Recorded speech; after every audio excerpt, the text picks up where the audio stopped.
Ok, perdón. Sí, está grabando teóricamente. Vale. Ah, Bueno, buenos días a todas y a todos. No los conozco, ¿no? Profesor de IDEC, según el contrato que tengo con la UCB. Hace 9 años que no paso por allá. Entró Cecilia por un lado y yo salí por allá. Bueno, fíjense, esta presentación que vamos a hacer hoy resume un poco un trabajo que se hizo mientras fuimos viceministros de vivienda y la experiencia que se obtuvo en esos 5 años de la Gran Misión Vivienda Venezuela. Sobre todo de las cosas que pudimos aprender del propio pueblo. Tiene ese enfoque, aunque la Gran Misión tuvo también su sector público, tuvo también su sector privado, pero también tuvo un sector importante que fue el popular. Luego que salimos de la responsabilidad del viceministerio de planificación de vivienda, nos incorporamos a la vicepresidencia de desarrollo del socialismo territorial, que ahí fue donde hicimos este trabajo. Ahí nos incorporamos, varios de los que tuvimos la experiencia en el viceministerio, tuvo Carola, tuvo la profesora Gladys Maggi, tuvo Toniel, que es economista, tuvo Florian, que es abogada, Christopher, que hasta hace poco fue viceministro de transporte, de geógrafo, grupo nos pusimos a plantear, a pensar un poco lo que puedan ser algunos principios que puedan dar directrices de lo que pudiera ser la ciudad comunal. Si la sociedad venezolana se organiza estructuralmente en comunas, todo lo que está dentro de ese ámbito territorial, y así fue la propuesta que se hizo en la constituyente con las leyes que mandó a revisar el presidente para darle categoría constitucional a las leyes del Poder Popular. La propuesta que hicimos fue, bueno, participamos nosotros como Escuela Venezolana de Planificación, todo lo que está en el ámbito comunal, independientemente de su propiedad, tiene que tributar a la comunidad, a la construcción y a la economía comunal, independientemente de su propiedad. Y en Venezuela tenemos 3 tipos de propiedad: privada, pública y social. Bueno, en un ámbito comunal, establecida la comuna, en consejos comunales agregados, todo lo que está interna a eso debe tributar a la comuna. Eso como primer principio. Porque si no, toda la carga queda para la propiedad social. Y si uno ve en un ámbito territorial cómo se distribuyen las propiedades, o como un indicador, cómo es el Producto Interno Bruto, la distribución del Producto Interno Bruto. Bueno, el 40% es privado, o 30 y tanto por ciento es privado, el 60, 50 y tanto, 60 es público, y el comunal es el 0.3. No llega a 1%. Eso es ahora, a esta hora. Entonces, bueno, y le estamos dando la responsabilidad al que está produciendo el 0.3% del Producto Interno Bruto, ¿no?, de que construya comunidad. Entonces ahí hay un desequilibrio, que o nos ponemos todos a construir comunidad, o eso quedará como deseo. Insisto, con independencia en el sector en que esté, porque la idea es que la comuna estructure la sociedad, no estructure una parte de la sociedad. Partiendo de ahí, de esa premisa, vamos a... Fíjate, eso estuvo circulando por internet. Seguramente les llegó este grafiquito. Igualdad, equidad. Yo lo traigo porque cuando uno, en mi experiencia, ojo, en mi experiencia es gestión pública. Cuando uno quiere planificar para la gestión pública, esto es una cosa que uno tiene que tener muy presente.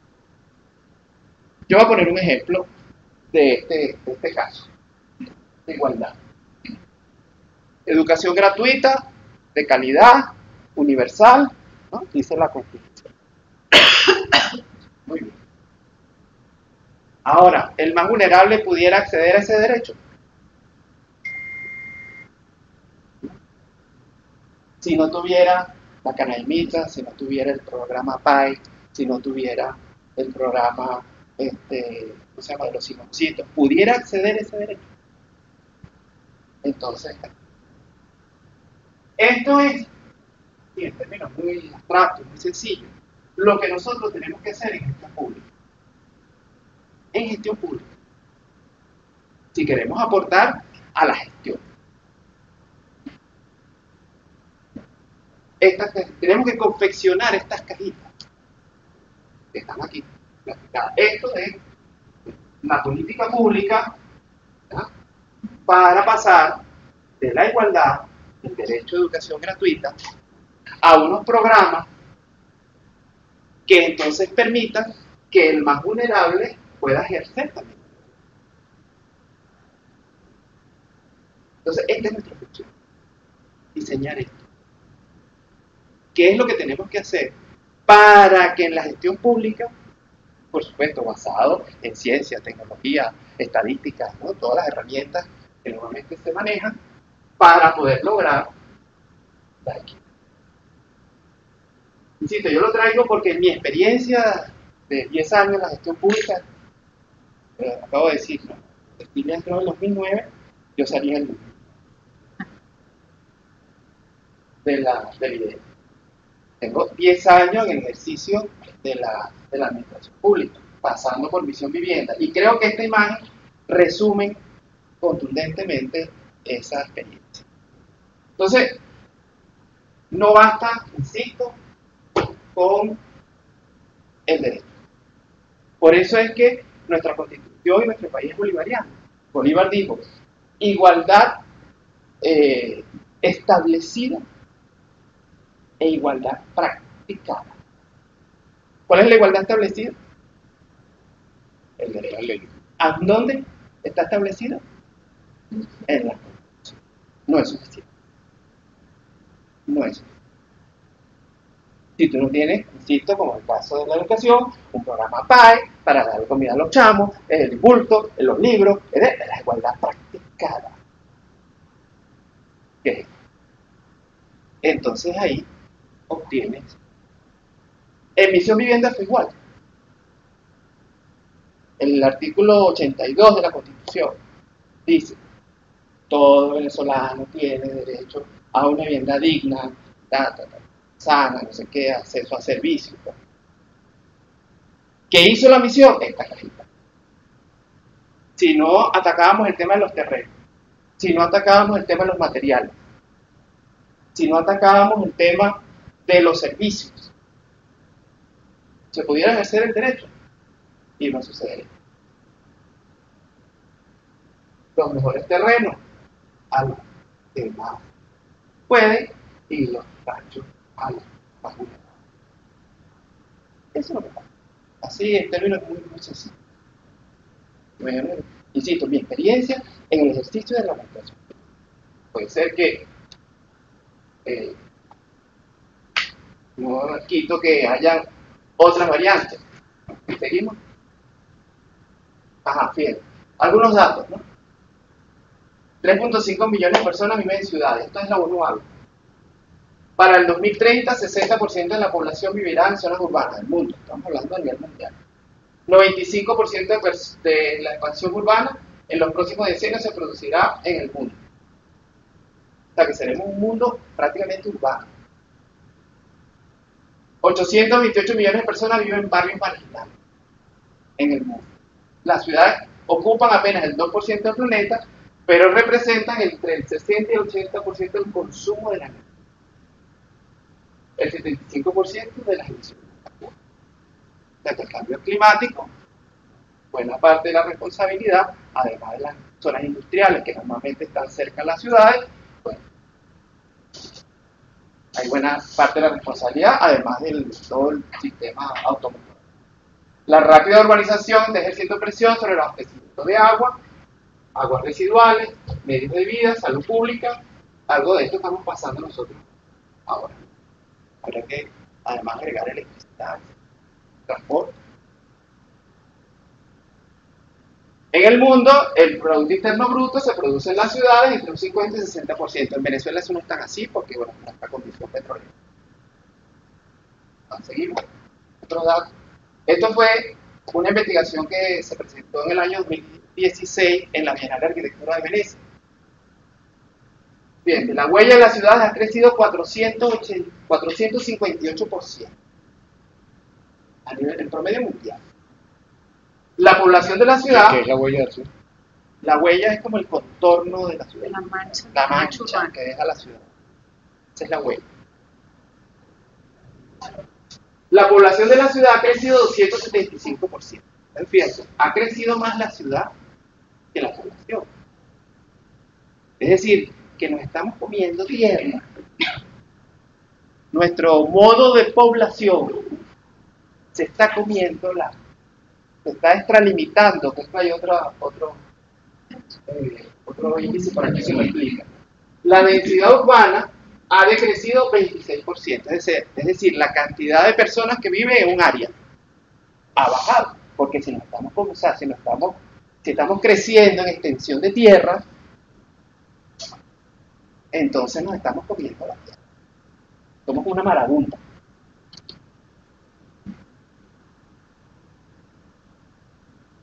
El espacio público en el mundo se ha reducido un 10%. La investigación no hablaba de cuánto ha crecido, por ejemplo, el espacio de los centros comerciales del mundo. Esa sería una buena cifra. Nosotros lo podemos calcular. ¿Cuántas plazas nuevas tenemos en la ciudad?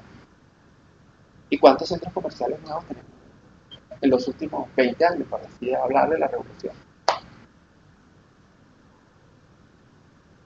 Me temo decir que lo único nuevo que hay en la ciudad, y nuevo entre comillas, puede ser el Parque Hugo Chávez, porque ya estaba ahí, eso simplemente fue una declaratoria, y el Parque Simón Bolívar en La Carlota, que también fue una declaratoria, o sea, ya áreas que existían. Pero como plaza nueva, y vamos a ver los centros comerciales nuevos en los últimos 20 años. ¿Quién está más? En Caracas, sí. San Miguel, Sí. Manzanares, Plaza Manzanares. Y etcétera. Ahora resulta que cuando, por ejemplo, ¿cuál es el espacio donde todos, por alguna circunstancia, nos encontramos y nos hacemos iguales? ¿Cuál es ese espacio? Bueno, sí, Espacio público. el espacio público. Cuando la revolución quiere manifestarse, inclusive la oposición, ¿dónde se manifiesta? En el espacio público. Y en el mundo ha reducido un 10%. ¿Eso será casual? ¿Eso será así porque hay? ¿Qué cosas? Y si incluye lo que se ha privatizado, es más. Claro, lo que ha pasado de espacio público al espacio privado. Porque había muchas edificaciones que tenían plazas públicas y residencias, edificios de oficinas. Y fíjense, el crecimiento de las ciudades entre las poligonales ha aumentado 31%. ¿Ves? O sea, estamos limitando los límites originales de los municipios. Ya ni siquiera de las ciudades, sino de los municipios. Bueno, bien, eso simplemente para tener un contexto mundial. Vamos a seguir. Algunas cifras en Venezuela. Para el 2005, el 87% de la población vive en ciudades. Es decir, somos un país eminentemente urbano. Y el continente americano, sobre todo Latinoamérica, es un continente urbano. Nosotros estábamos uno de los más urbanos, la condición petrolera, que ha sido desde los años 20 para acá. Carola tiene unas investigaciones en eso, que puede precisar datos de cómo ha sido ese crecimiento vertiginoso de la aparición del petróleo para acá. Las ciudades son eminentemente petroleras, ¿no? Han capitalizado digamos, la renta petrolera. Para el 2025 se espera que el 96, según el INE, 96% de la población sea urbana. 96. Eso explica el por qué Misiones, como Gran Misión de Venezuela, la Misión Barrio Nuevo, Barrio Tricolor, son tan demandadas. ¿Quién se acuerda cuál fue la primera misión, gran misión que hizo el comandante Chávez? Agroalimentación. ¿Dónde está esa gran misión? Fue la primera gran misión que creó el comandante. Pero claro, en esta circunstancia, si es una gran misión que atacaba el campo, o intentaba, o intenta entrar en el campo, tú no puedes pretender que el 12% de la población alimente al 87%. Hay ahí de entrada. El 35% se encuentra en asentamientos populares precarios. En Caracas llega al 50%, cercano al 50%, a veces más. El 90% de las viviendas están conectadas al sistema de acueductos. Eso no quiere decir que llegue agua, pero están conectadas. Y ya no pudiera hablar más extendido sobre eso. El 95% de las viviendas urbanas están conectadas al sistema de colectores, alcantarillado y saneado. El 82% de las viviendas urbanas son propias y el 10% de las viviendas son alquiladas. Tenemos un parque de alquiler muy reducido. Eso es lo que explica que a las parejas jóvenes les es tan difícil acceder a un programa de alquiler. El eslabón en la que una pareja joven podría acceder es que el parque para vivienda de alquiler es muy reducido. Adelante. Ajá, fíjense. Esto fue un ejercicio que hicimos en el ministerio. Estas son las 44 ciudades principales del país, clasificadas en grandes ciudades, ciudades intermedias y ciudades menores, simplemente por su cantidad, por su población. Encabeza la lista, por supuesto, Caracas, con casi 3 millones de personas. Por aquí está Valle del Tuy, ¿no?, que forma parte de la Gran Caracas, con Guarenas, Guatires, Altos Mirandinos y Vargas. Pero de todas, ese anillo, digamos, alrededor de la ciudad, pues los Valles del Tuy es el que tiene mayor población. Destaco eso porque es un aspecto de estudio de este equipo. ¿De qué años son esos? Esta es 2011, censo 2011. Ajá.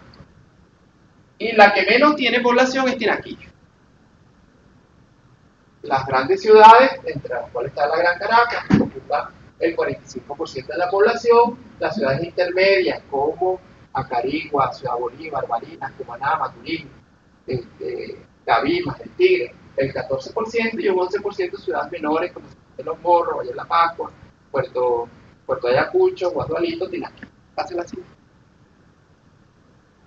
Este es el crecimiento de esas mismas ciudades de los últimos 10 años, del 2011 al 2000, ¿qué? No, 2001 al 2011. 10 años. Miren hasta Caracas. Hoy día es casi cero, de acuerdo a las proyecciones de crecimiento de la población. De la población. Vamos a ver dónde está Valle del Tuy. Aquí está Valle del Tuy. Tiene un crecimiento cercano al 30%. En 10 años. En 10 años. O sea que se triplicó la población en apenas 10 años. Este es el fenómeno al cual nos estamos enfrentando. Algo así como seguir el ejemplo que Caracas dio. Mira Tinaquillo. Y mira Puerto Ayacucho. Imagino que ahí debe estar tomando tecito de moringa. ¿Sí? Un alcalde decía, eso es chaquerismo. Pero viene el crecimiento de Puerto Ayacucho. Pasa el anterior para que veamos. Esta es su población. Adelante. Este es su crecimiento. En 10 años. Una electroshock de población. ¡Pam! Eso se lleva por los cachos, servicios, transporte, todo. Todo se satura, todo comienza a quedar pequeño, todo comienza a... Y es lo que está un poco pasando en los valles. Ahí lo tienen, donde le... No sé, creo que no. Que es muy Debe ser chiquito. algo parecido. Debe ser algo parecido. Si tuviéramos San Antonio del Táchira también. Y ahora con ayuda humanitaria, más cosas.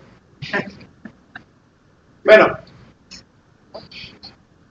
no nos dejemos engañar por la cantidad solo de la población, sino que hay que ver también, estudiar el crecimiento, cómo ha sido el patrón de crecimiento para poder planificar.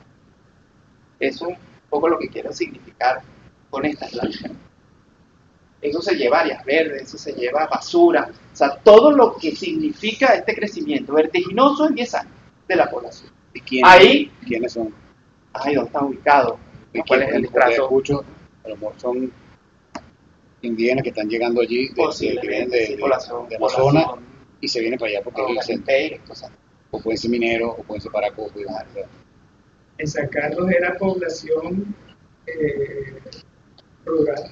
Fíjate, esto es hasta el año 2011, y mira Villa del Tuy, y a partir del año 2011 Villa del Tuy fue altamente impactado por la Gran Misión Vivienda, altamente impactado. O sea que eso ahorita sí A lo mejor como porque está como por- Entonces eso explica lo sobresaturado del tren, etc.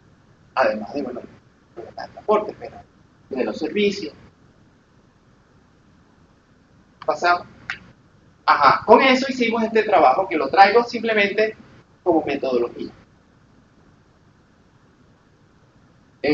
Pusimos el déficit relativo de vivienda, o sea, las ciudades que tenían más déficit de vivienda por su población versus el crecimiento de la población. Porque entonces ¿para qué hicimos esto? Para ver dónde era que la Gran Misión tenía que actuar para poder recibir ese crecimiento, ¿no?, de población, y esta tendencia que hubo del año 2000 al año 2011 se mantenía, de mantenerse esa tendencia. Bueno, entonces, ¿qué nos dio? Mira, Barinas, Maturín, Naquillo. Aquí hay convenios internacionales. Esa es la razón por la cual ahí actuaron los convenios internacionales. Que a veces nos decían, es para Caracas. Caracas está decreciendo. Valle del Tuy, mira, tiene alto déficit de vivienda y un alto dinamismo. Lo que está en una de las que más viviendas se hizo, como efectivamente fue. Este gráfico se hizo porque precisamente a dónde ubicar los grandes urbanismos. Vinculando esas dos variables que acabo de decir. Bueno, no vamos a ver. Fíjate, este es Caracas, de acuerdo a la proyección del INE. Estos son los crecimientos, esto está hasta el 2020. 2015-2020. Ya estos son proyecciones, porque no hemos hecho del 2011 no se ha hecho un nuevo censo. Este año toca hacer el censo. De acuerdo a las proyecciones del INE, fíjate que lo máximo que la parroquia que más ha crecido es el Cafetal. No, esta. ¿Sí? Baruta. 0.01%. Pero hay parroquias en Caracas que comienzan a decrecer. Es decir, que la cantidad de personas que nacen es menor que la cantidad de personas que mueren. Entonces ustedes verán, si ustedes se pasean por San Bernardino, por el centro, verán edificios abandonados, verán mucha población envejecida. ¿Por qué? Bueno, porque la expansión de Caracas dejó de crecer y eso se fue hacia la periferia, incluidos los valles del Tuy. Con lo cual, las parejas que estaban en ese momento comienzan a envejecerse, la población comienza a morir, no hay población de relevo y las parroquias comienzan a decrecer, como el caso del centro de Caracas. Este es un fenómeno que tenemos que afrontar pronto. Pero como este equipo no tiene como objeto de estudio Carasca, vamos a pasar. ¿No? ¿Seguimos? Esto también estuvo por internet. Estuvo rodando por ahí. La pregunta es, ¿cuál es el número que está aquí? ¿Quién lo recuerda? Los 7. ¿Están todos de acuerdo? ¿Es 7? ¿No? ¿Quién dice lo contrario?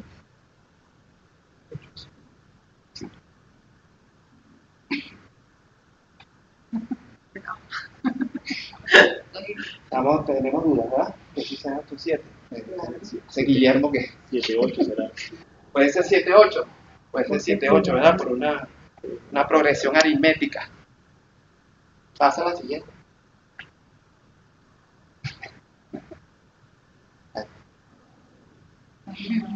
Fíjate, esto yo lo traigo, que fue una cosa que mandó por internet,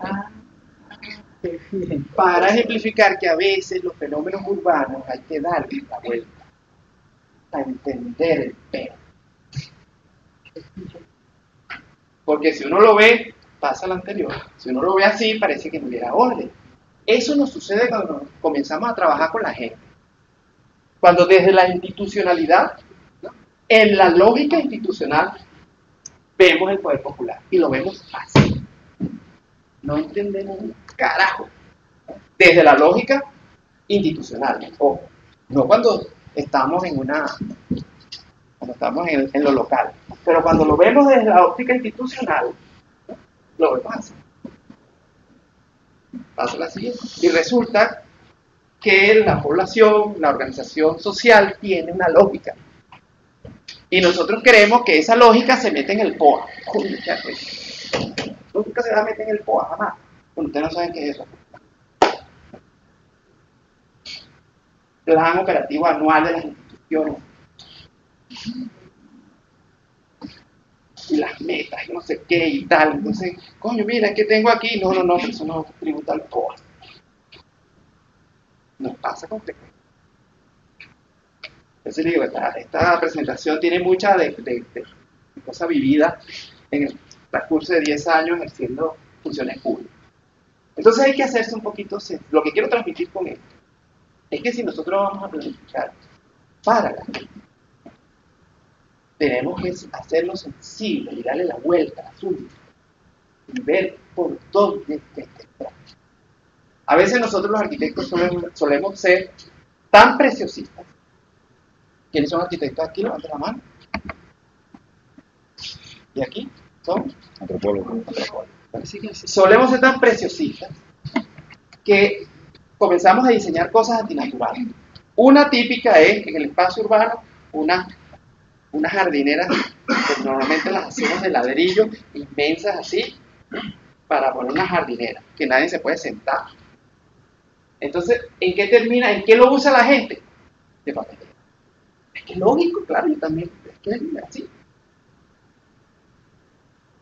Entonces, bueno, eso es esto.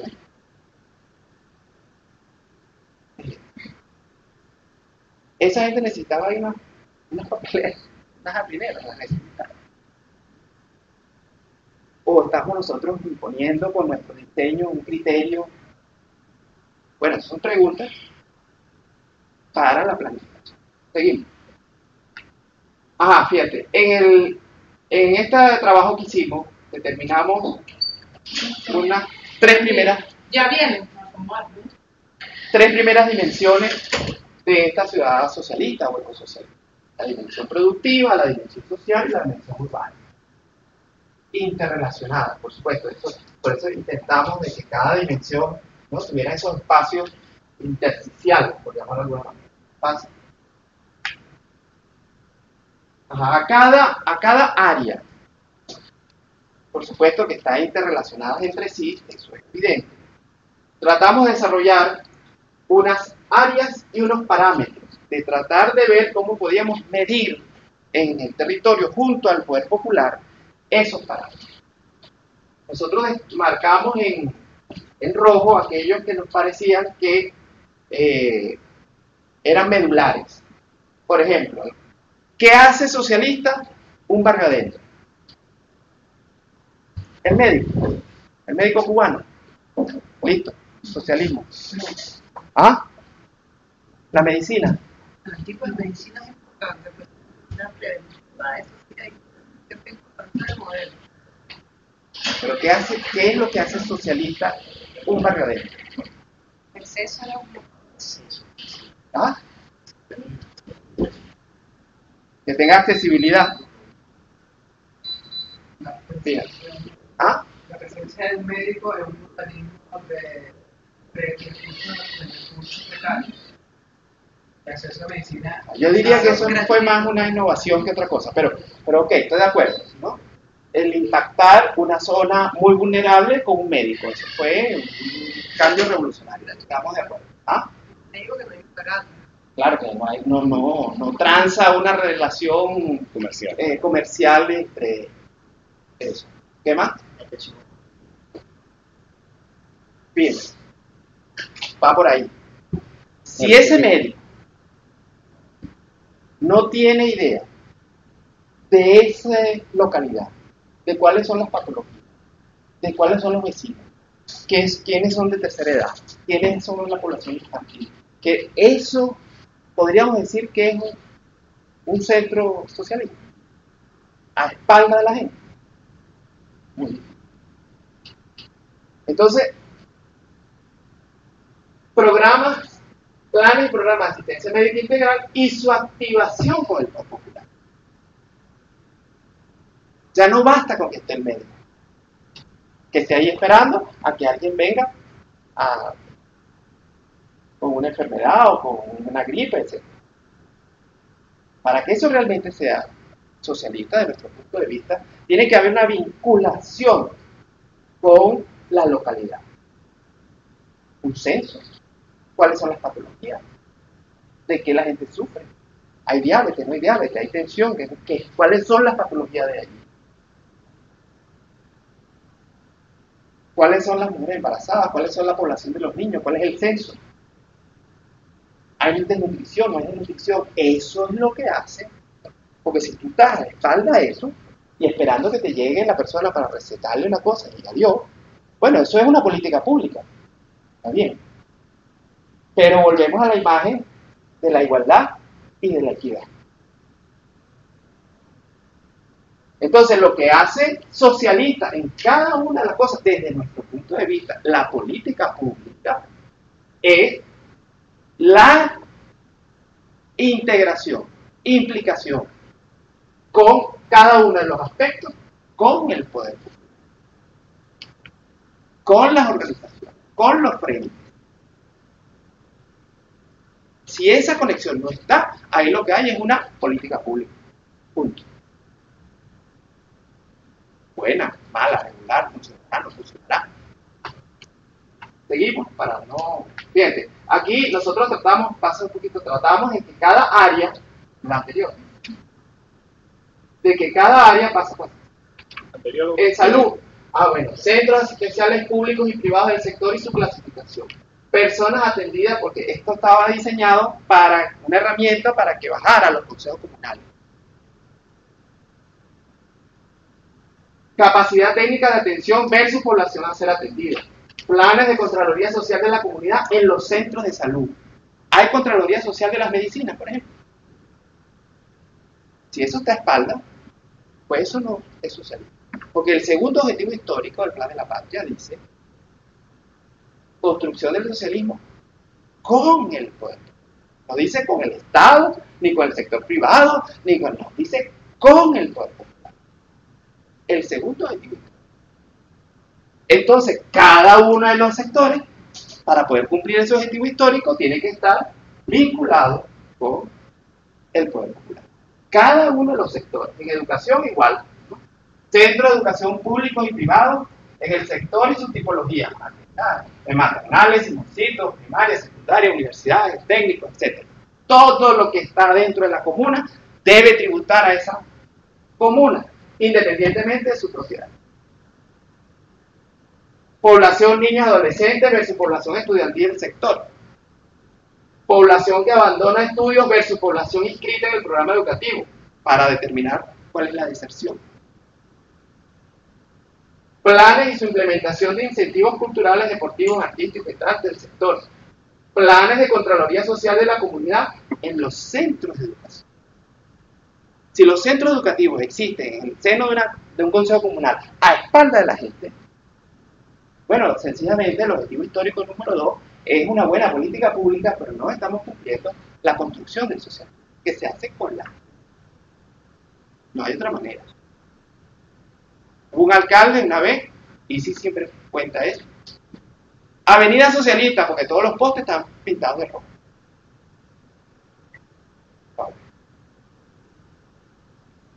Bueno, ya pasamos por ahí. Seguimos. Educación, trabajo. Fíjate, en trabajo, la vocación productiva del sector. Eso es muy importante. Mire, a mí me permite esta autocrítica. Digo autocrítica porque 5 años. Llegaba, se hacía el urbanismo. Bueno, ahora hay que inventarse el socioproductivo. Entonces de repente llegaban unas máquinas de coser. Y resulta que nadie cosía. ¿Qué cree usted que pasó con esas máquinas? Vendieron. ¿La vendieron? Pasó aquí en Turmerito. Ah, vamos a hacer una carpintería socialista. La hizo Comuna. Vayan a ver ustedes dónde están. No había ahí ningún carpintero.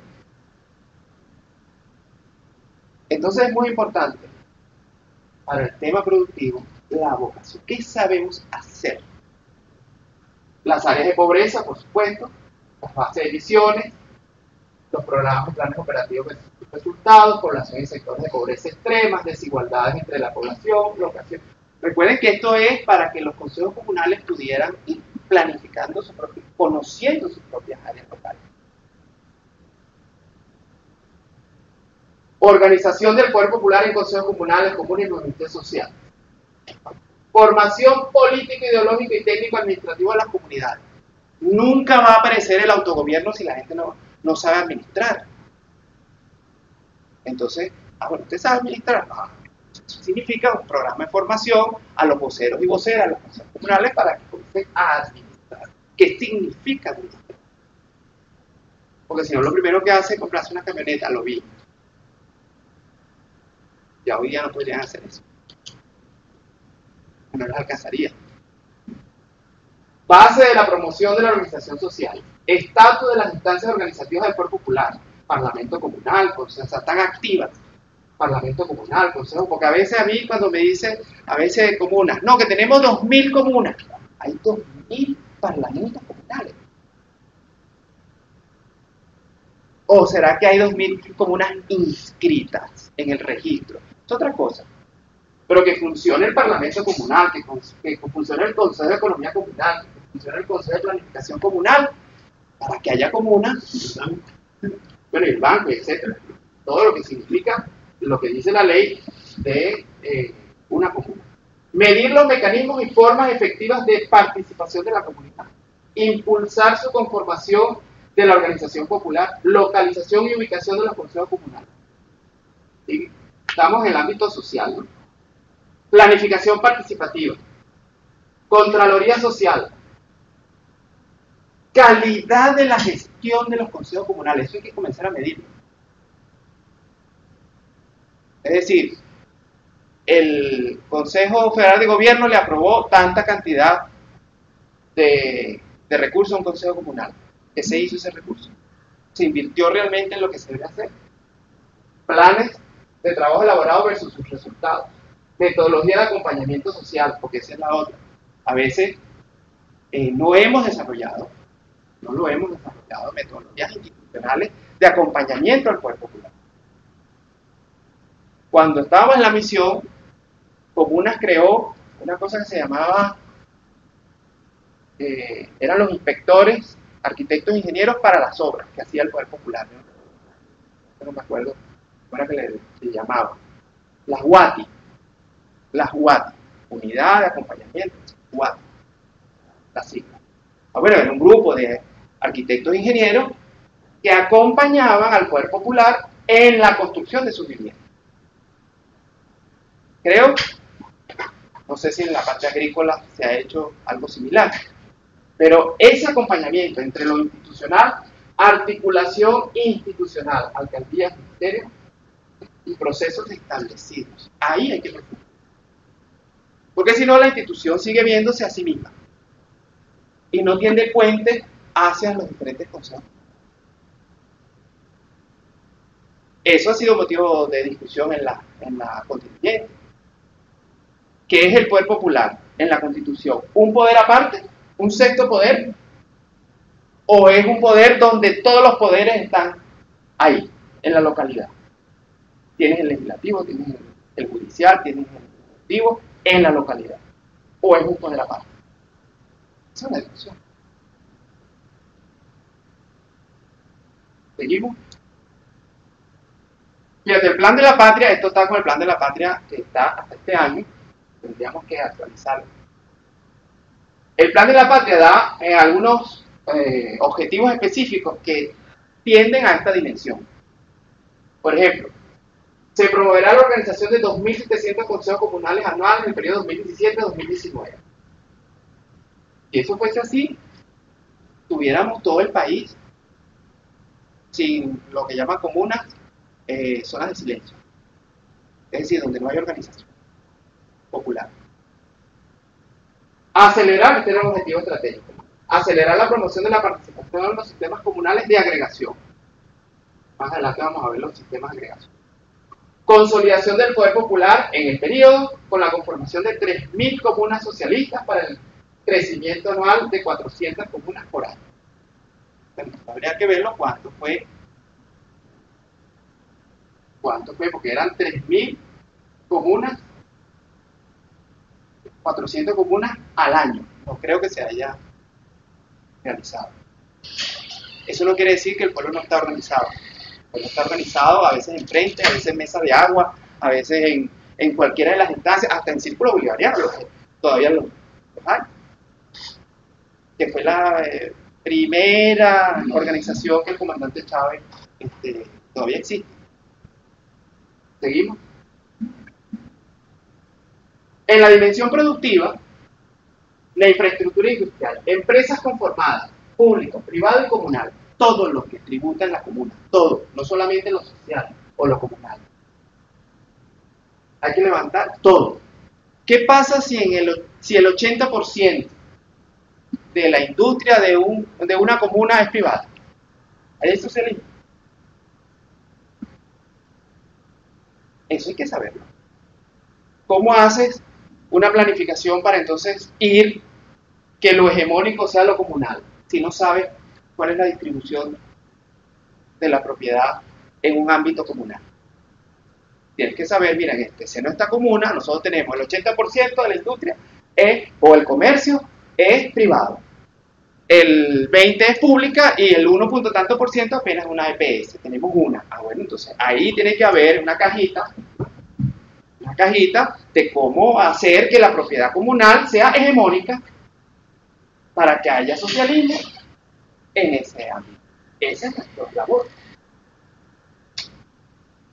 Cómo organizar a la gente para que la propiedad social sea hegemónica en un ámbito territorial e intercambiar el Producto Interno Bruto. Esa es, desde mi punto de vista, nuestra principal labor. Ahí tenemos unas cuantas problemas, como por ejemplo la ley de contrataciones públicas, pero eso es otro tipo de empresas, capacidades productivas, comercialización, localización, nivel tecnológico de esas empresas o de esas unidades de producción, propiedad de los medios de producción, áreas de conocimiento importantísimas. Si nosotros intentamos planificar Valle del Tuy, nosotros tenemos que saber qué sabe hacer la gente en Valle del Tuy.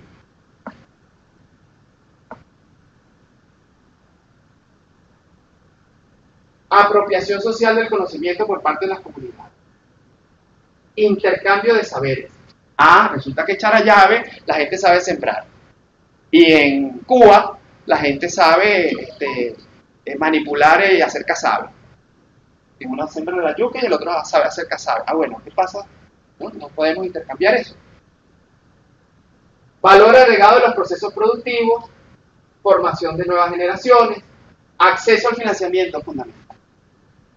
ahí la revolución ha avanzado con el Consejo Federal de Gobierno, con las transferencias de algunas alcaldías que han entendido que tienen que transferir al poder popular. Diversificación de los mecanismos de financiamiento y accesibilidad por parte de las comunidades. La banca pública, por ejemplo, no se ha enterado que queremos construir socialismo.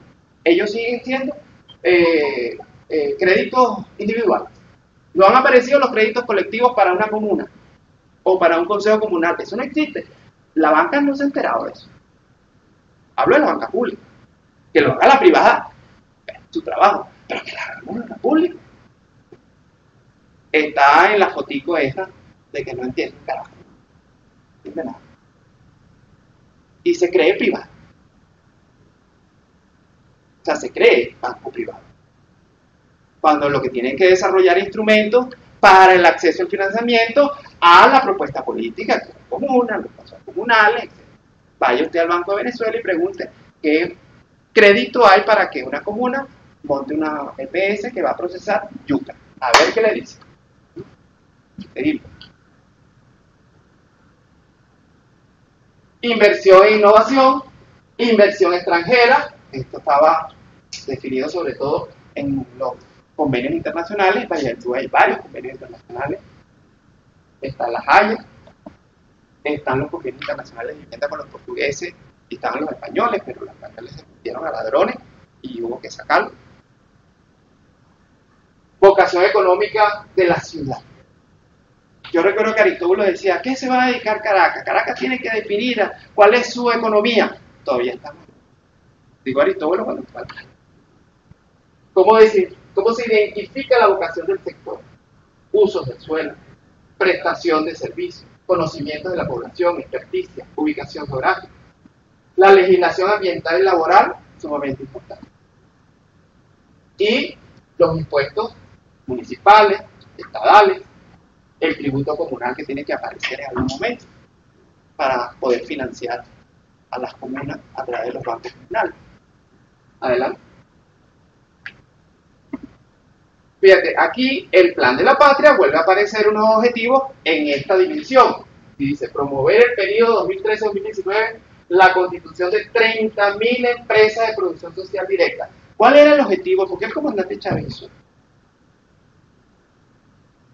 Para darle hegemonía a la...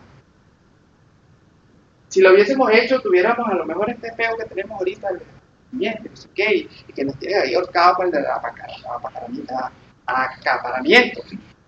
¿Quién hace el acaparamiento? Privado. Entonces, ¿quién hace la guerra económica? El privado. ¿Y a quién beneficia la ley de contrataciones públicas? ¿A quién beneficia? Cuando vayan al Sistema Nacional de Contratistas, a ver si una EPS pudiera contratar algo con el Estado. Yo he escuchado esta expresión, no, que necesitamos una empresa con músculo. Eso lo he escuchado yo bueno, entonces, tráete a la Polar. Tiene una empresa con músculo, ahí está. Pero eso está aquí, en este objetivo histórico. Entonces es un objetivo estratégico. Porque no es reto, hay que formarlo, hay que fomentarlo, hay que... La pregunta es, en Valles del Tuy, ¿cuántas empresas de producción social están organizadas? Esa es la pregunta.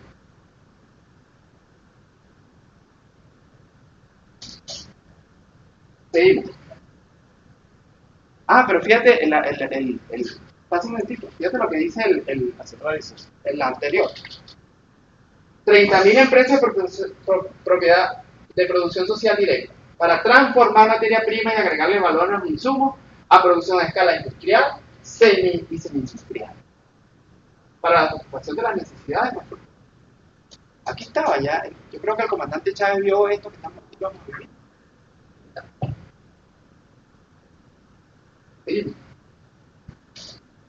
La dimensión urbana, esta es lo que normalmente es más obvia, porque es donde nos desarrollamos normalmente. Bueno, está la ocupación del suelo, el valor del suelo urbano, la densidad urbana, que ya vimos algunos números de eso, tendencia del crecimiento.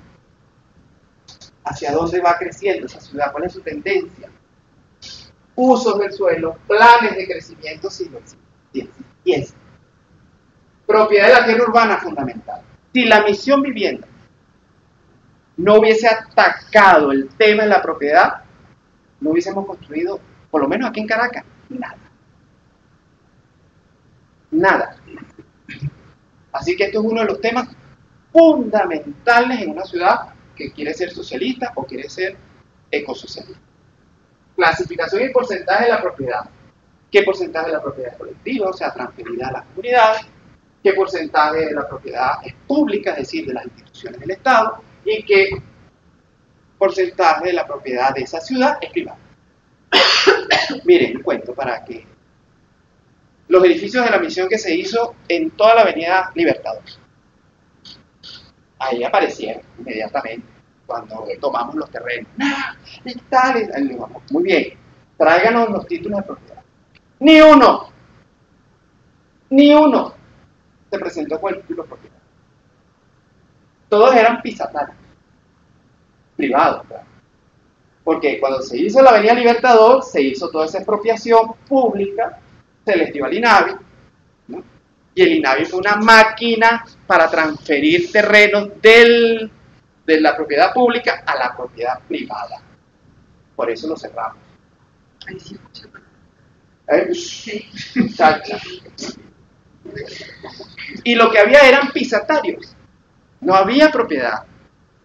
Nadie, ni siquiera el de la huerta, que armó aquel escándalo, llama al presidente Chávez, no sé qué, porque le estaban quitando el estacionamiento. Bueno, no era propiedad de la huerta. No lo era. Entonces es muy importante saber esto para el desarrollo de la ciudad. Hacia dónde tenemos que ir, dónde tenemos que insertarnos. ¿Que genera peo? Claro, por supuesto. Ustedes no saben la cantidad de vainas que nos llamaron y no sé qué y tal. Pero ahí hay que resistir. Ajá. Comité de tierra de título de propiedad. Los CTU. Hay una ley nuestra, ¿no? Un instrumento legal para poder transferir propiedad a nuestras comunidades. Hay una ley. Forma parte del legado del comandante. Está la propiedad multifamiliar y unifamiliar que propuso la Gran Misión Vivienda Venezuela, las propiedades privadas y sus limitaciones, normas existentes, utilidad pública, etc. Eso lo tienen que saber nuestros consejos comunitarios. ¿Se pueden declarar áreas a vivir para replanificar la zona? Bueno, eso forma parte del trabajo que deberíamos hacer.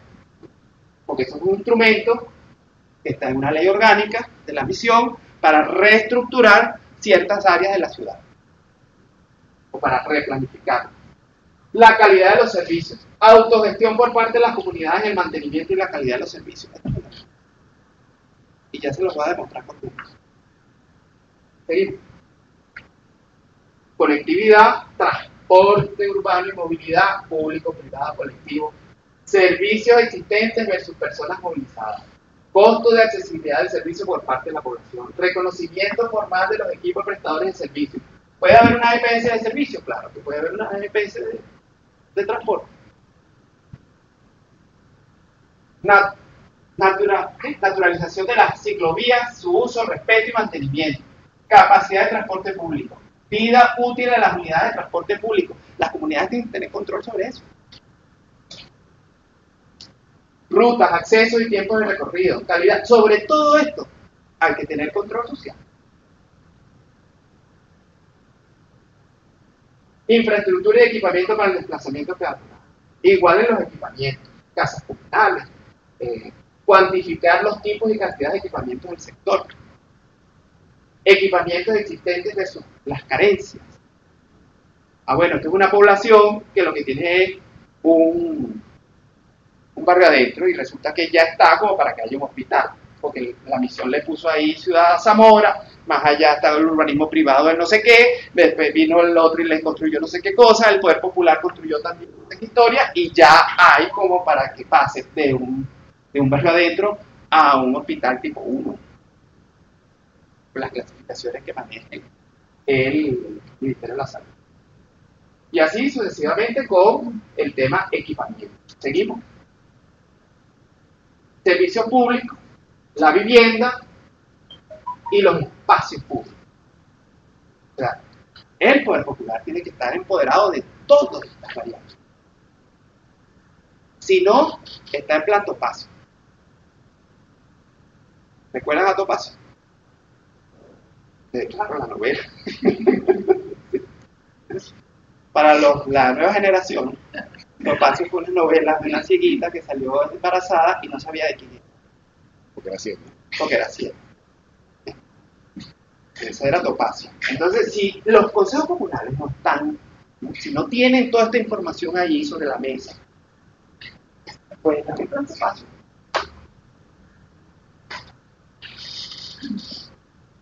Seguimos.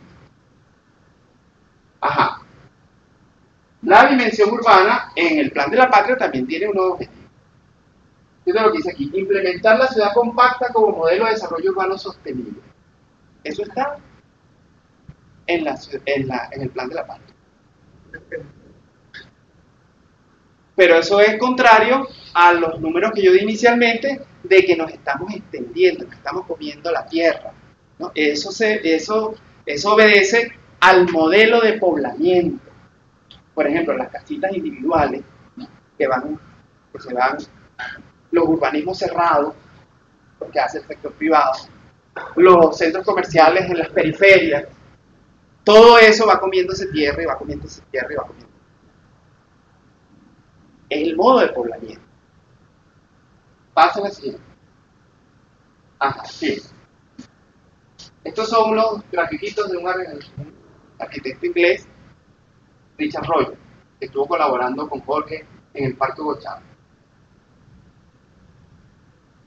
Él habla de que esta es la ciudad extendida o fragmentada, es decir, la zonificada, ¿no? Ahí el profe Amner tiene mucha experiencia en esta clasificación, pudiera ayudar en eso. Es decir, la zonificación por área, por función.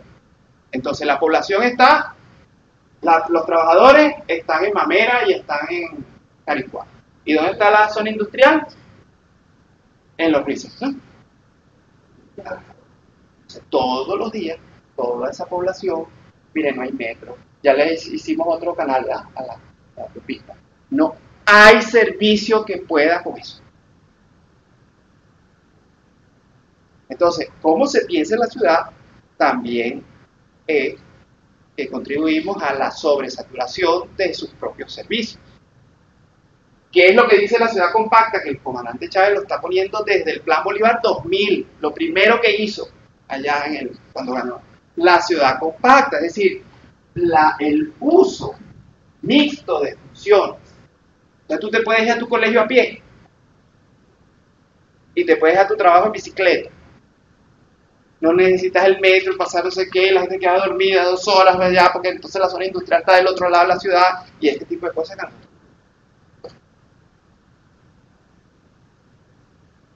Lo que tiene que haber usos mixtos. Seguimos. Ajá, fíjense esta forma. ¿Qué sería esto para nosotros? Haciendo una abstracción. Este núcleo. Charallave, Cuba. Voy a hacer, ¿no? Charallave es un sistema de ciudad. Ajá, pero podemos bajar el nivel. Esto podría ser un consejo comunal, ¿verdad? Y esto podría ser una agregación superior y esto podría ser una ciudad comunal. Aquí tenemos un consejo comunal, aquí tenemos o varios consejos comunales, aquí tenemos una comuna y aquí tenemos una comuna y aquí tenemos una ciudad común. Y acá tenemos Charallave. ¿Cómo debería crecer Charallave? Bueno, de comuna en comuna. Con la organización social por delante. Hitchell siempre decía, primero, pues Hitchell estuvo por ahí en Twitter. Es un pronunciamiento que le llama Reaccionaría la revolución. Pero Mitchell siempre decía, era el ministro de Ambiente en el momento de la misión, que primero llegaban las viviendas y atrás llegaban los tubos. Bueno, ese es un esquema que tenemos que darle, invertirlo. Primero deberían llegar los tubos, o sea, llegar los servicios y después llegar la vivienda. Pero lo primero que tiene que llegar posiblemente es la organización social, que tira de todo. Entonces, ¿cómo hacer para que nuestros centros urbanos comiencen a crecer, por lo menos de consejos comunales en consejos comunales, y no dispersos? ¿Pasa? Ajá, a estas tres dimensiones que hemos visto buenamente y que seguramente si ustedes se ponen a trabajar en cada una de esas áreas encontrarán otros elementos en la aplicación al territorio. Adelante. Se le agrega la dimensión ecológica, es decir, ambiental.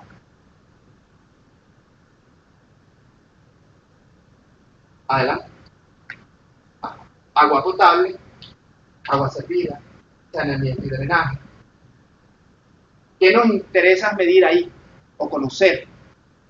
La existencia del servicio, su periodicidad, su frecuencia de servicio, la calidad, el consumo familiar versus el consumo por habitante, los programas de capacitación para el consumo eficiente del agua, el incentivo al ahorro, la Contraloría Social sobre el servicio, la capacidad de autogestión del manejo del servicio.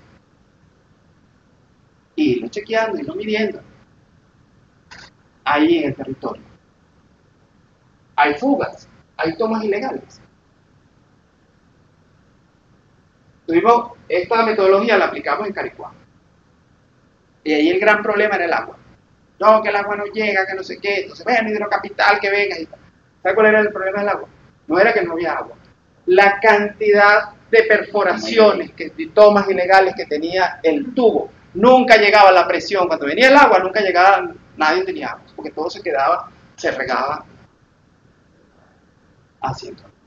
Entonces, bueno, este es un tema que hay que ponerlo sobre la mesa. Barrer con agua, por ejemplo. También está bueno. Barrer con agua potable. Aquí se riega. Sembrar con agua potable. Riega los cultivos con agua potable. Bueno, hay todo un trabajo que hay que hacer desde el poder popular, desde el modo de vida, para revertir mucho de estas cosas. Desde el modo de vida. Un venezolano de España, estando allá, lo llamaron a los vecinos, que le llaman allá a la asociación de vecinos. Pues claro, él se bañaba 3 veces al día. Entonces le preguntaron si tenía alguna enfermedad de infecto contagioso.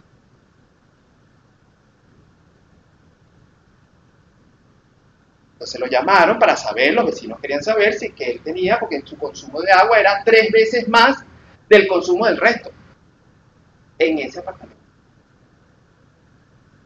Es parte del modelo. Esto nada me lo contó su compañero allá de doctorado. Bueno, así, el agua servida, el drenaje, ¿no? Cada una con su variable, con sus parámetros, adelante.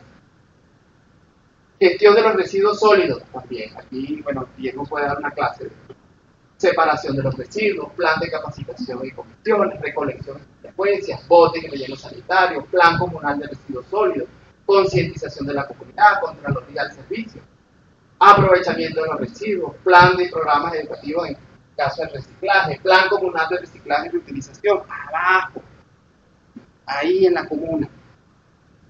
Eficiencia de las energías, consumo familiar versus consumo de habitantes, nuevas formas de generaciones de energía, si se pueden incorporar, producidas localmente, plan de capacitación, incentivo al ahorro, planes de ahorro y racionamiento, en calidad del aire también. Una de las cosas que en el trabajo que hicimos en Caricuao, donde ellos mayor puntaje se daba, era en la calidad del aire. O sea que cuando iban a otras parroquias de Caracas, los ojos comenzaban a llorar. Porque vean diferencia entre la calidad del aire en Caricuao y en el resto de las parroquias, sobre todo cuando venían al centro de Caracas. ¿Sí? emisiones de gases de efecto invernadero, ruido, zonas de vulnerabilidad, planes comunales de contingencia para desastres naturales, emergencias y casos fortuitos. Sí. Aquí viene una inundación, ¿qué hacemos? ¿A dónde nos vemos? ¿A dónde corremos? ¿Cuál es el centro de socorro? ¿A dónde? Bueno, a esos planes que se refiere. Cantidad de refugio y su localización. Acciones preventivas.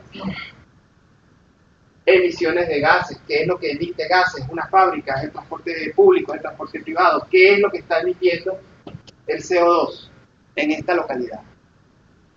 Adelante.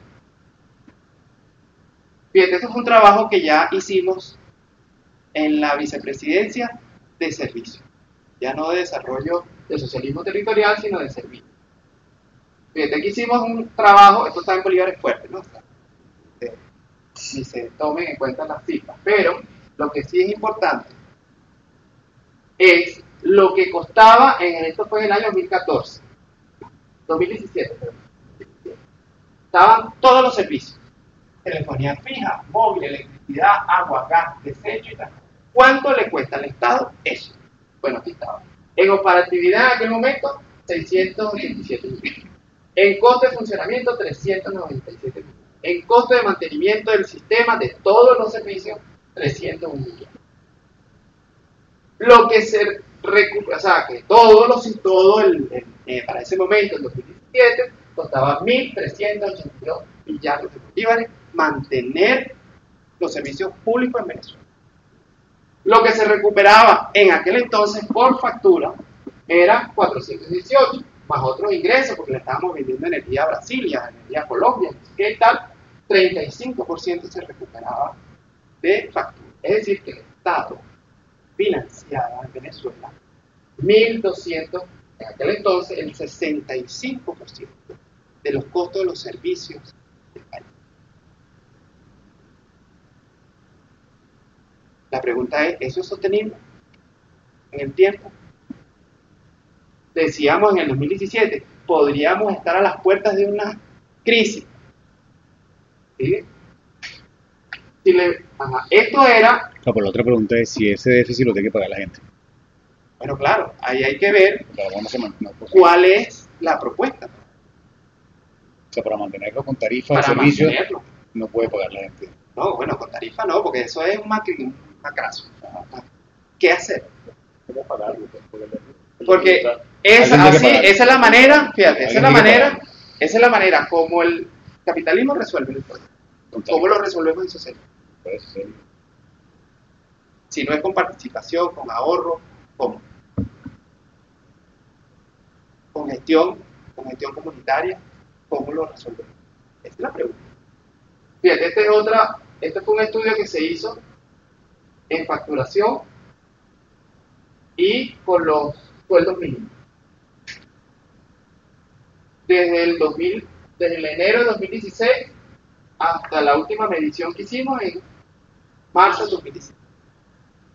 También la pregunta es, el que vive en Guarataro, ¿por qué paga lo mismo que el Zambín?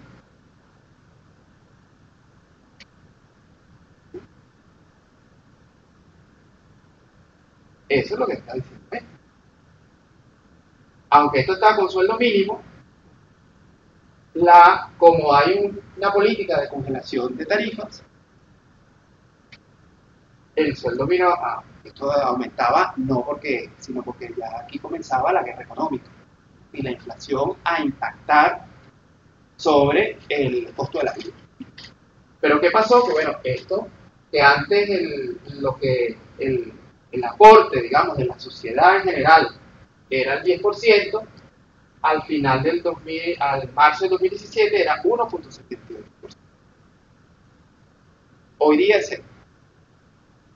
La pregunta es, ¿por qué la persona que está aquí en la charneca paga exactamente lo mismo del Zambín? Ahí hay que ejercer política. Bueno, seguimos. Fíjense, en la dimensión ecológica, mejorar los sistemas de distribución local de electricidad para responder adecuadamente a la densificación de los centros poblados. Eso lo dijo el comandante Chávez en el 2012. que había que reestructurar, sobre todo la distribución local de la electricidad. Bueno, creo que sigue siendo un objetivo pendiente. Tiene vigencia. Lo traigo porque puede ser objeto de planificación en lo que a lo mejor allí se debería plantear una estratificación de tarifas y un subsidio cruzado. O sea, el que más consume subsidia al otro. O sea, tenemos que ir hacia políticas como esa, porque si no los servicios van a colapsar. Eso es lo que nos están diciendo estos números. Adelante. La ciudad entonces es socialista o ecosocialista, si la vemos como sistema, ¿qué entran en ella? Bueno, entran alimentos, entra energía en forma de carbón, gasolina, petróleo, etcétera, nuclear lo que tiene, y viene en general. Entran a la ciudad los consume y luego los expulsa en forma de residuos orgánicos, emisiones al ambiente y residuos inorgánicos. Ahora bien, ¿cómo debería funcionar? Primero, una reducción sustancial de lo que entra a la ciudad, porque la ciudad debería desarrollar estrategias para comerse su propia mierda.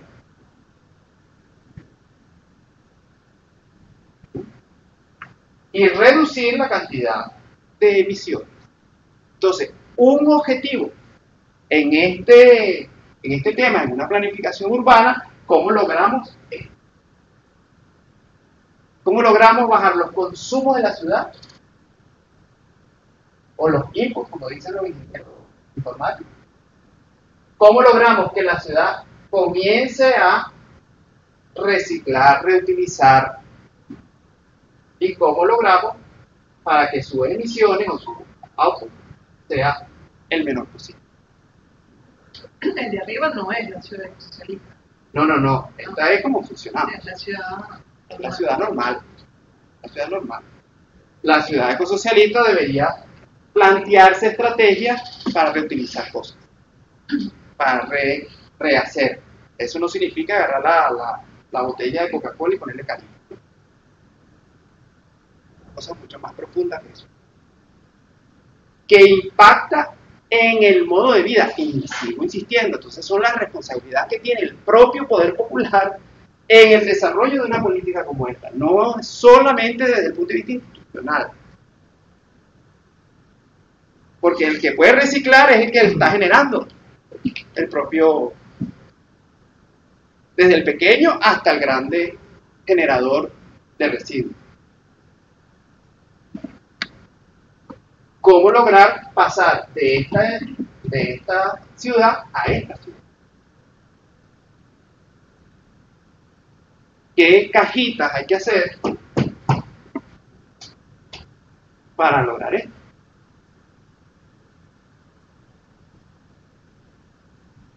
¿Seguimos? Y el presidente Maduro ha hecho la propuesta, para la cual creó el Ministerio de Agricultura Urbana, de que la ciudad, además que recicle, que además que sea productiva, que sea sostenible, autosuficiente. Eso está ahí todavía muy empañado.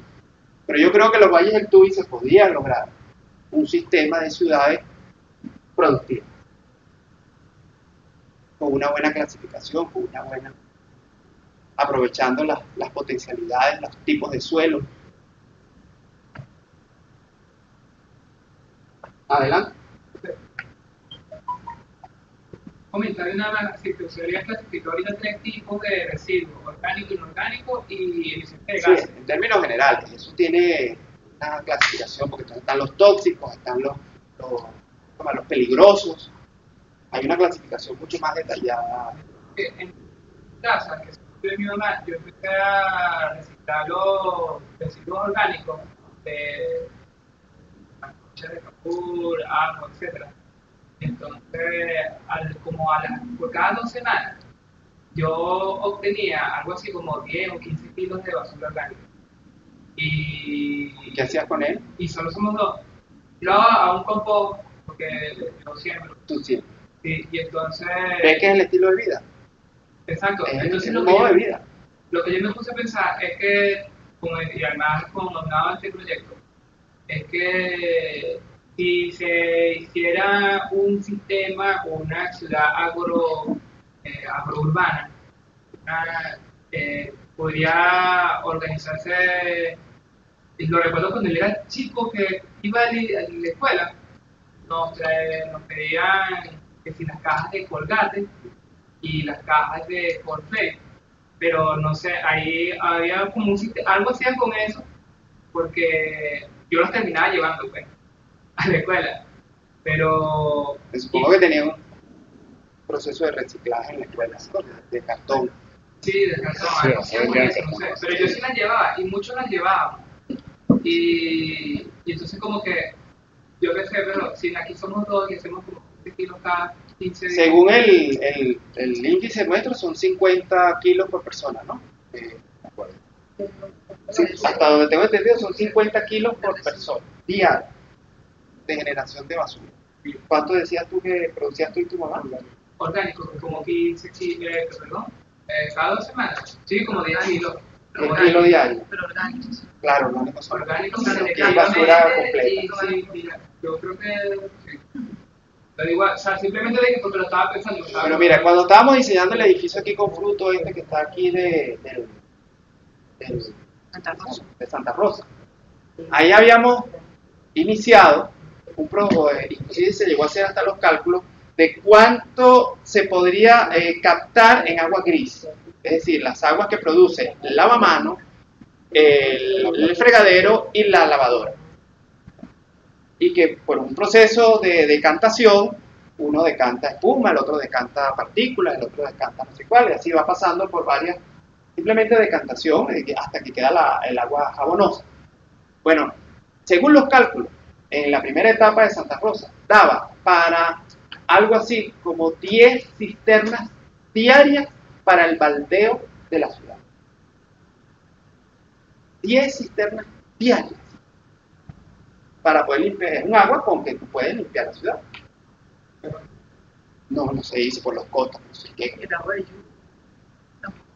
Pero sí, esto es lo que quiere decir estas estrategias. Adelante. El plan de la patria tiene también objetivos en esta dimensión. Fíjense, promover los modelos productivos diversificados a partir de la agricultura familiar, campesina, urbana, periurbana, indígena, recuperando, validando y divulgando los modelos sostenibles de producción para garantizar al menos el 50% del volumen de producción total. Si nosotros hubiésemos dicho esto, tuviéramos en la situación, Este es el plan de Chávez. Este es el plan de Chávez, claro, 2012, ¿sí? 2013. Esto lo dice el plan. Producir a nivel de escala local por lo menos el 50% del volumen de la producción.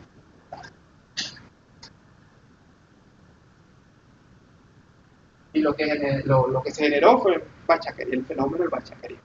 O sea, el mismo producto. Porque bueno, de cada 10 venezolanos, 0 punto tanto, vamos a decir 1, está en el sector primario. O sea, sembrando, o petróleo, o mineros. 0 punto tanto, no llega a 1, pero vamos a ponerle 1. 3 está en el sector industrial, manufacturero. Es decir, lo que 1 siembra o extrae, 3 lo procesa. Y el resto, lo que hace es compra y vende. Compra y vende. Esa es nuestra economía. Eso explica, bueno, el fenómeno del bachaquerismo, que eso es una de las cosas que hay que revertir, es decir, cómo en Valles del Tuy el Producto Interno Bruto se revierte, cómo los 3 sectores se equilibran, cómo el impacto del Interno Bruto de la producción comunal aumenta. Esas son las preguntas, esas son las cajitas, ¿no?, que hay que hacer en gestión pública, para que eso se transforme. Adelante. Y a la dimensión, a estas 4 dimensiones se le agrega una quinta, que es la propuesta política de los autogobiernos. ¿Qué significa eso? Bueno, las comunas como entidad local para ejercer soberanía. Es la primera función que tiene una comuna. Ejercer soberanía. Asegurar la participación protagónica mediante formas de autogobierno para la edificación del Estado comunal. Este es lo que...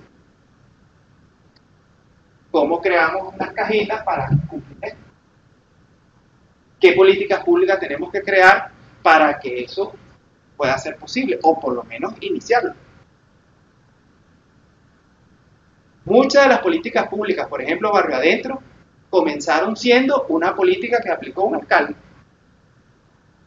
Así pasó con Barrio Adentro. Pues Freddy se fue a Cuba, se trajo unos médicos y comenzó, y eso luego se fue elevando hasta que se convirtió en una política pública que dura hasta hoy en nuestros días. El CLAP pasó así, estaba Julio León en Yaracuy y estaba Erika en Comedia. Ambos fueron los primeros CLAP y eso tuvo un impacto luego a nivel nacional. O sea que sí es posible. Sí es posible plantearse algunas políticas en el mundo local que luego puedan escalar al mundo nacional o municipal o inclusive regional. Adelante. Ajá, ahí tenemos relación entre el autogobierno y la administración pública. ¿Cómo debe ser esa relación? ¿Cuáles son las fuentes de financiamiento? ¿Cuál es la? Ahí, insisto, aquí tenemos un grave problema con la ley de contratación pública. No ha habido manera. Es una ley que sigue, que tiene su vista puesta en el capitalismo. A pesar de una ley nuestra. Yo siempre lo digo en todos los escenarios. Sí, entonces tú para contratar al Estado tienes que tener una empresa 38, según el Sistema Nacional de Contratistas. ¿Qué población puede tener una empresa 38? O nivel 50 y no sé cuánto. Entonces, ¿a quién está beneficiando la ley a la final? ¿A quién? Ay, sí, claro. Acompañamiento técnico y administrativo. Medios y mecanismos de enlace con la administración pública. Esto hay que diseñarlo. Esto ha sido un gran vacío que hemos tenido. Alianzas y convenios elaborados con la administración pública. Por ahí hay un decreto que hizo el comandante Chávez en el año 2012 que da algunos primeros indicios de llamas alianzas estratégicas. Entonces las alianzas estratégicas pueden ser con una empresa, pueden ser con un consejo comunal, bueno, no habla del consejo comunal, habla de la organización social. Pero bueno, pero es una cosa como muy tímida. Mecanismos de evaluación y rendición de cuentas de resultados de los proyectos. Diagnóstico, estamos en el plan de desarrollo comunal, diagnóstico participativo, proyectos formulados, presupuesto participativo, participación protagónica de efectos socioproductivos. ¿Cómo implementamos esto que está en la ley? ¿Cómo lo instrumentamos? ¿Y cómo los conectamos con el gobierno? Esa es otra cajita.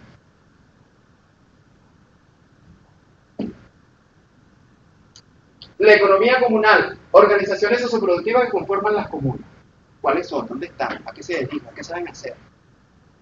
Ciclo productivo y redes productivas. O sea, o es una EPS sola o está interconectada con otra. Es desde que siembras la yuca hasta que vendes el casabe. Todo eso está encadenado. Esos son de propiedad familiar. ¿Cómo se encadena? ¿Qué podemos hacer para aumentar esa producción? Que es comunal, que está ahí, que la gente lo sabe hacer. ¿Cómo lo potenciamos? También la podemos cagar, claro. Entonces, se acaba el casabe. Mecanismos establecidos para ejercer la función contralora, la Contraloría Comunal. Fíjate, aquí en economía comunal insistimos que todo lo que está, independientemente de su propiedad, en la comuna, tiene que contribuir a esa comuna, en su desarrollo y consolidación.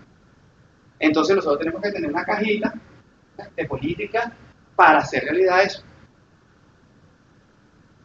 en el área económica. Justicia comunal como medio alternativo de resolución de conflictos. Mecanismos alternativos de resolución de conflictos. Resultados de mediación de conflictos. Relación de insistencia con el poder moral. Relación de la instancia, perdón. ¿Seguimos? Ajá.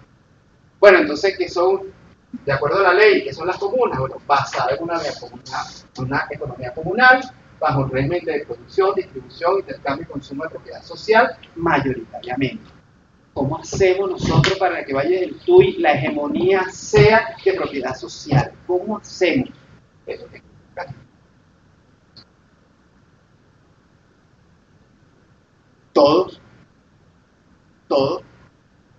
todas las dimensiones tienen que ver con eso.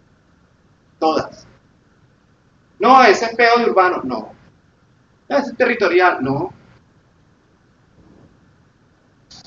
Es agregativo, conformando un sistema de capacidad para asumir transferencias, competencias del poder público en cuanto a la administración, ejecución de obras y servicios públicos. A lo mejor aquí está la respuesta de esos gráficos que yo les estoy pasando. Entonces significa una cajita de servicios, de políticas públicas a los servicios públicos y su transferencia al poder popular en su administración. Porque esto lo dice la ley. Lo que está aquí está sacado de la ley. Desarrollar la Contraloría Social sobre los planes, proyectos y obras supone la realización de planes de desarrollo común. Adelante.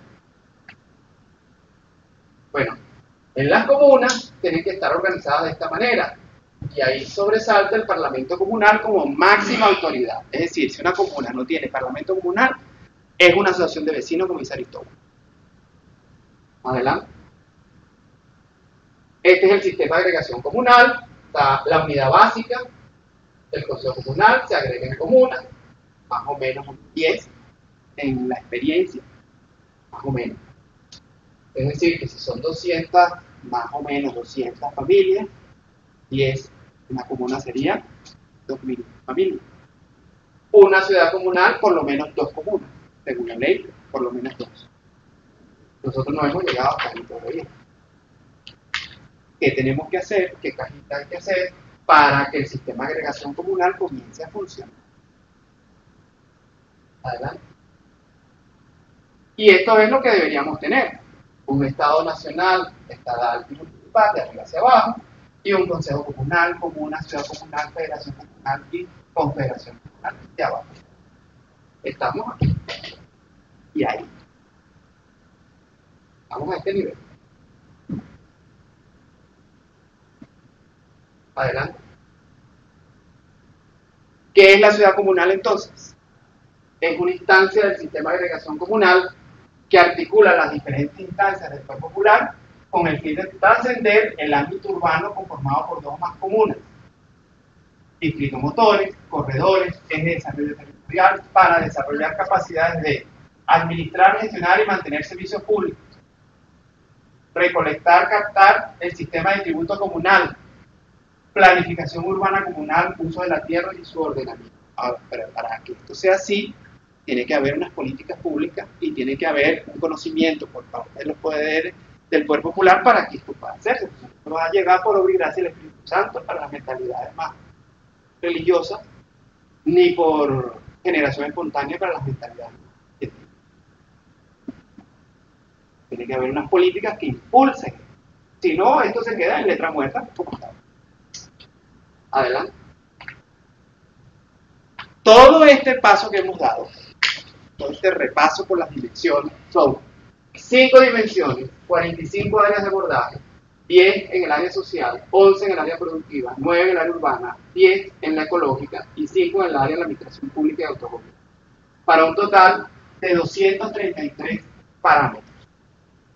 59 en el área social, 39 en el área productiva, 58 en el área urbana, 58 en el área ecológica, ambiental y 19 en el área de la administración pública, autogobierno, del trabajo específico. No quiere decir que esto está escrito sobre piedra ni está cerrado. Adelante. Y así lo graficamos.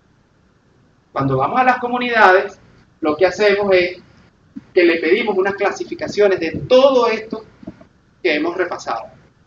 y le decimos, bueno, mire, ponga en rojo lo que usted considere que está bien, que lo han abordado, que lo han solucionado, que han estado trabajando sobre eso. Ponga en amarillo, hacer un semáforo al revés. Ponga en amarillo lo que usted considere que han abordado, no han tenido tanto éxito, y ponga en verde lo que considere que ni siquiera lo han abordado, ni siquiera lo han planteado, pero que está ahí. Pasa a ver si hay un ejercicio. Ajá, este es el resultado de uno de los talleres. Entonces la gente comienza a saber que en el área social, bueno, mira, en el área de la pobreza, en el ataque a la pobreza extrema, de este ejercicio, lo han abordado, han trabajado sobre eso. Pero tienen que trabajar, estas áreas las han trabajado, pero sus resultados han estado medianamente. Y eso te da una imagen en semáforo de lo que pudiera ser una aproximación al conocimiento de esa localidad. Esto es una herramienta, sencillamente. Se puede o no se puede. Lo importante es que aparezcan las variables, que los consejos comunales las manejen. ¿Ah? Eso, sí, estos son talleres que hacemos con las comunidades, claro. Sí. Libera tabú de bien. Gracias. Adelante. Ajá, yo les voy a hacer un ejercicio de lo que fue la misión, que tuvo mucho de esto. Y estos son los números de la misión. Los azules son los entes nacionales. Los rojos es el poder popular. Lo que quiero demostrar es que cuando tú le das herramientas al poder popular explota, se desarrolla, se fortalece. Y lo verde son los privados. Bueno, en el primer año de la misión, los porcentajes tuvieron más o menos de ejecución de vivienda. Desde el sector entes nacionales fue el que más hizo, 39%. El sector comunal, 32% de lo que se ejecutó ese año, que fue el año 2011. Y el sector privado, 30%. El siguiente año, el año 2012, lo del sector público hizo más o menos lo mismo. O sea, estaba ahí en su capacidad. El sector privado, que tiene financiamiento de la banca, hizo más o menos lo mismo. Pero el que se desarrolló, el que hizo el milagro de la gran misión, fue el pueblo. ¿De qué forma participó él? Ya lo vamos a ver. Esto es el número primero. En el siguiente año, igual. Fíjense que el sector público mantuvo, esas son las gobernaciones, las alcaldías, el Ministerio de Vivienda, PDVSA, todo eso está aquí. Aquí están, insisto, el sector privado que pedía crédito a la banca, a través del Banavi, que había un programa del 0800. Y el poder popular, otra vez. Hizo casi el doble de lo que hicieron los demás. ¿A través de qué se hizo esto? A través de los consejos comunales. Con herramientas. No es que arréglatelas como puedas. Se diseñaron cajitas para que el poder popular pudiera tener herramientas para afrontar como por ejemplo ese que yo les comenté de la UAD, que es un acompañamiento técnico a la construcción de vivienda. El año 2014 comenzó la guerra económica. Sensiblemente se bajaron los números, pero los porcentajes se mantuvieron. Adelante. En el conjunto hasta el 2014, 2011-2014, que es hasta donde controlamos la misión, bueno, en esos años, este fue el principal ejecutor de la gran misión, fue el poder popular organizado. Luego el sector público y luego el sector. Esta fue la realidad de la misión hasta por lo menos 2014. Ahorita no lo sé. ¿Qué pasaba en el territorio? Pasa. Se permitió pasar de esta situación adelante a esta situación. Esto era lo que estaba pasando en el territorio, ahí, en lo local. Pasa de esta situación, pasa a esta situación. Ellos mismos. Tú puedes decir, me gusta la casa, no me gusta. es una mierda de diseño, no sé qué, no me va a ganar el premio Pulitzer con eso. Pero de que es un avance. Adelante. Esto estaba sucediendo en el territorio rural. Estos son unos campesinos en Mérida que decidieron agruparse en vez de estar dispersos en el territorio. ¿Por qué? Porque cuando ellos vieron, bueno, mira, el presupuesto que nos aprobaron fue de tanto. Si nos dispersamos, nada más en tendido eléctrico, o no vamos a tener electricidad en las casas que vamos a construir, o alcanzará para una o dos. Ciudad compacta. Tú puedes decir, bueno, pero ¿por qué se hicieron así en suburbios, casi que un suburbio norteamericano? Y tal, a lo mejor aquí falta un arquitecto con un poquito más de talento. Es verdad. Pero lo importante fue que fue una decisión del poder popular. Entonces ellos tienen sus parcelas alrededor y están concentrados para poder tener los servicios todos. Y eso fue una decisión de planificación participativa del poder popular. Adelante. Edificaciones de 2 pisos, con áreas comunes. Adelante. Aquí, edificaciones de 2 pisos. O sea, el poder popular está avanzando en la tipología de construcción, no solamente de casitas, sino que comienza a ir a modalidades de construcción más complejas, teniendo el acompañamiento técnico, acceso a los materiales, acceso a las cajitas, para poder hacer esto, ellos mismos. Aquí no participaba, bueno, de repente contrataba a un herrero para hacer las rejas, si en la comunidad no había el herrero. Pero con seguridad, en la de al lado había. Bien, de esta situación, adelante, a esta situación, se le dieron los materiales, madera, adelante. Y esto es el movimiento de pobladores aquí en Caracas, que ya estaba haciendo edificaciones multifamiliares, edificaciones en altura, ellos mismos, insisto, con cajitas, con acompañamiento técnico, con acceso a los materiales, acceso a supervisión, acceso a financiamiento, y entonces se producen cosas. El diseño, Creo que ahí termina. El diseño de la estructura obviamente lo hizo el ministerio. No, esto es el movimiento de pobladores, que ellos mismos tienen su grupo de arquitectos, Contrataron su movimiento, dentro del movimiento. es organización social. Sí, nosotros lo que hacíamos en la misión era financiamiento, acceso a los materiales, pero toda la organización es social, es el movimiento de pobladores. Ellos mismos tienen arquitectos dentro de su movimiento y las comunidades que construyen. Creo que aquí terminamos. A ver, vale, gracias.